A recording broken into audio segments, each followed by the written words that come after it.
Can pigeons read? This one gives every indication, because he's been taught to distinguish between two words and to behave appropriately.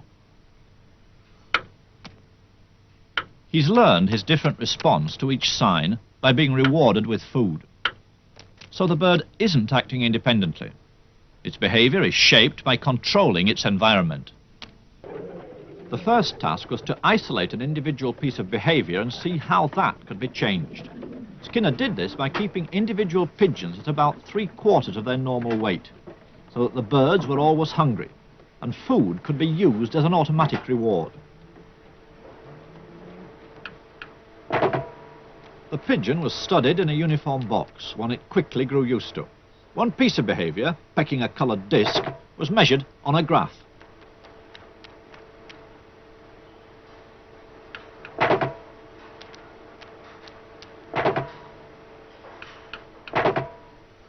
The pigeon learned that pecking the disc produced a reward.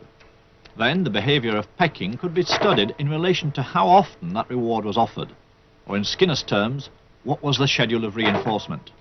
The main thing is what we call schedules of reinforcement. Reinforcement is what the layman calls reward, and you can schedule it so that a reward occurs every now and then when a pigeon does something. We usually use a response with a pigeon pecking a little disc, a little spot on the wall, and you can reinforce with food, but you don't reinforce every time. You're perhaps every 10th time, or perhaps only once every minute or something like that. There are a very large number of schedules, and they have their special effects.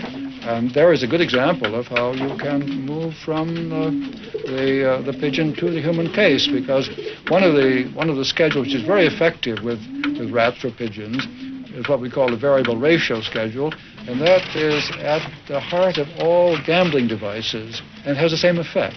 The pigeon can become a pathological gambler just as a person can. Now, the fact that we found that out with pigeons and could prove it by removing and changing the schedule makes it easy for us to interpret the case with the human subject. We don't say that the human subject gambles to punish himself, as the Freudians might say, or gambles because he feels excited when he does so. Nothing of the sort. People gamble because of the schedule of the reinforcement that follows, and this is true of all gambling systems. They all have variable ratios built into them. So what we've learned from the pigeon, it made it possible to interpret this vast field very effectively.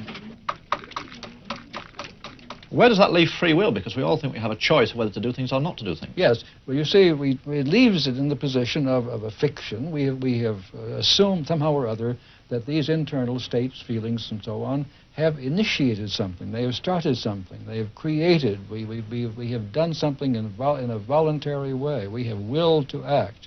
If you now look at the actual history, we find that there are external reasons why this has happened. In other words, by discovering the causes of behavior, we can dispose of the imagined internal cause.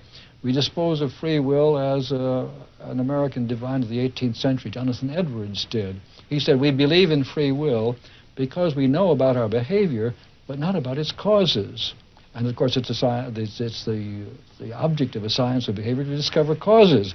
And once you have found those causes, there is less you need to attribute to an internal act or will, and eventually, I think, you need to attribute nothing to it.